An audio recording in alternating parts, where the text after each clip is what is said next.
Viewers, welcome to my channel. Hope you are well. So today in this video I'm going to cover the new poem written by Thomas Gray, and the title of the poem is Elegy Written in Country Churchyard.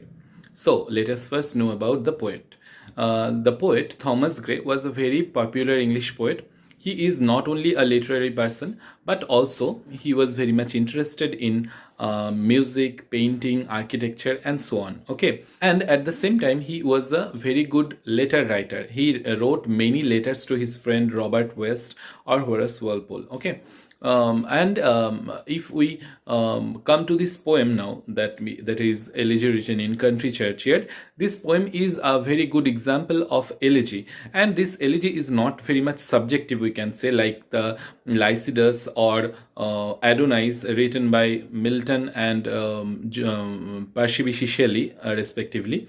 But this is very much objective, because here obviously the poet is mourning for his friend Robert West, but also at the same time he is showing the poor condition of the poor people of the countrysides. Okay, some other poems written by him are Ode on Spring, Hymn to Adversity, and so on.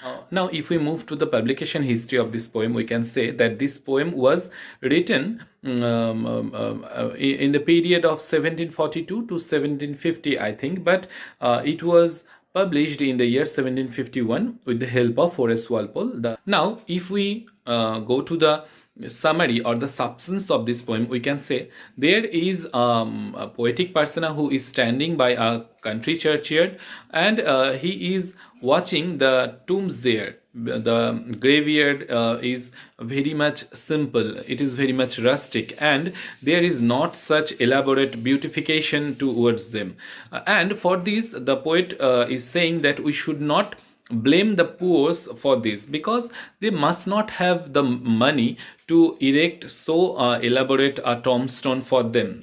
And the poet is also saying that there must be some very good people, a very great leader or a great administrator or a great musician, but because of lack of money they have not the advantage of doing this. Okay, so we should not be judgmental towards them. And the poet is also warning us that death is all encompassing, and everyone, how much we are beautiful, or how much we are wealthy, or how much powerful we are, death is all encompassing. Death comes to everyone, and we have to succumb to death whenever it wants. Okay, so we should not be so much proud that we are so much beautiful, we are so much wealthy, or something like that, because death is inevitable to us. So here the poem ends. So now let's move to the line by line analysis of this poem. The curfew tolls the knell of parting day. That means the church bell is announcing that the day is over and the night is coming. The lowing herd wind slowly over the lea. That means the herd of cattle, that means the cows, the goats, and sheep and other things are winding their way, are moving slowly over the grassland, and they are coming towards their home. The ploughman homeward plods his weary way. The ploughman, who is very much weary, is also coming towards his home, and leaves the world to darkness and to me, and I am left there. That means the poetic persona is left there in the darkness along with the whole world. Okay, that means the plowman and the herd of cattle, all of them are ignoring the poetic persona. Okay, so the next stanza: now fades the glimmering landscape on the sight. That means the land that was still glimmering with the sunlight is now getting dark. Okay, because the sun is setting, and all the air a solemn stillness hold, and in the air there is a complete stillness. The air is completely still, save where the beetle wheels his droning flight. Except the sound of the beetle, there is nothing else. Everywhere there is a silence. Okay, and drowsy tinkling lull the distant folds, and from a distant place one can hear the tinkling of the bells that was there around the neck of the ships. Okay, save that from yonder ivy mantled tower the mopping owl does to the moon complain, and from a distant place there was ivy mantle tower. There was a tower that was completely covered with the ivy. Ivy is a plant, okay. And there one can hear the mopping owl does to the moon complain, and the owl is complaining to the moon that of such as wandering near her secret bower molest her ancient solitary reign, that someone is disturbing its solitary reign. That means the owl is reigning there alone, and someone or something is disturbing its reign, okay. So the owl is complaining to the moon. Beneath those rugged elms that yew trees shed, where heaves the turf in many a mouldering heap, each in his narrow cell forever laid. That means, I think you can easily understand that these mouldering heaps, or the mounds, you can say, these are of the dead peoples, okay. The deads are buried here, and in his narrow cell forever laid, they are laying here forever because they are dead, okay. The rude forefathers of the hamlet sleep, and here they are sleeping. Who are sleeping? The forefathers of this hamlet, of this village, okay.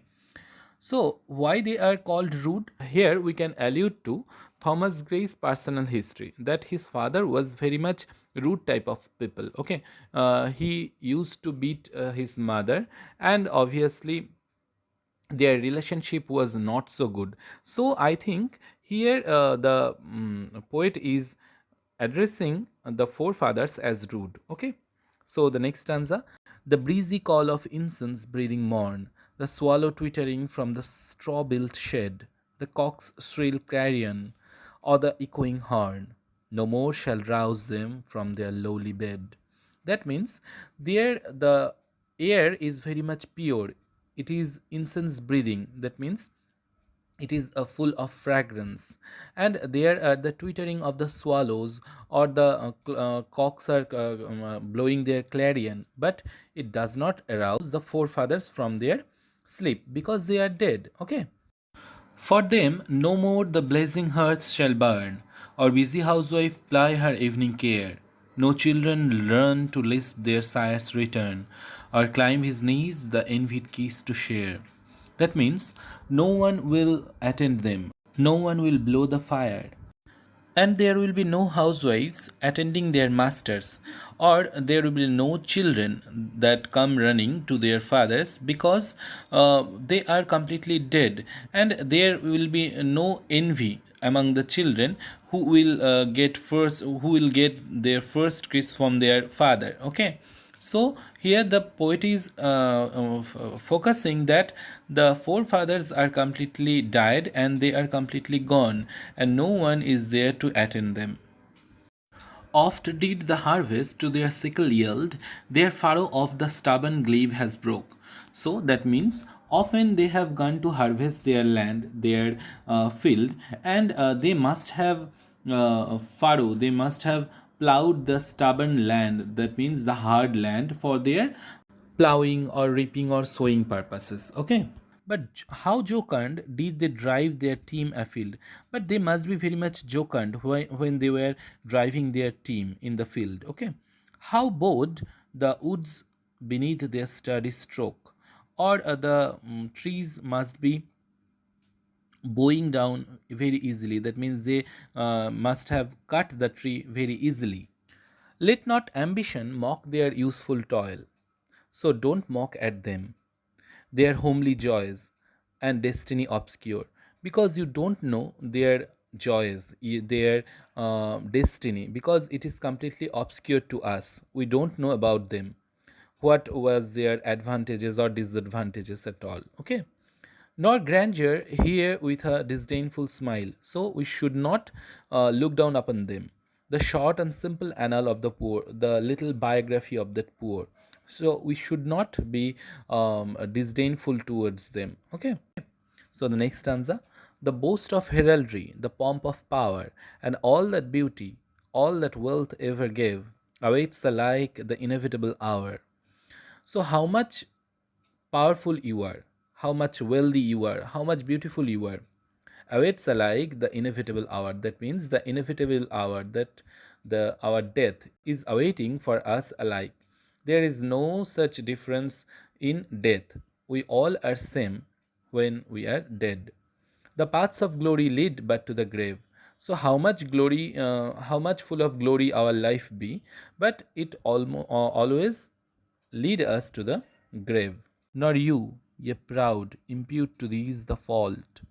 If memory over their tomb no trophies raise, where through the long drawn ale and fretted vault the pealing anthem swell the note of praise. So, you, the proud people, don't give them blames for this because they are poor. You don't know about their conditions, you don't know how they have managed their lifestyles. So, don't judge them, don't be judgmental at them. They might not be rich enough to erect a tombstone, a very elaborate tombstone, or anything like that, but we must be sympathetic to them. Okay, so here I am stopping today. The next stanzas will be done very soon. Hope this will be of help. If this helped you, then please give it a like and do share with your friends. Thank you for watching this video.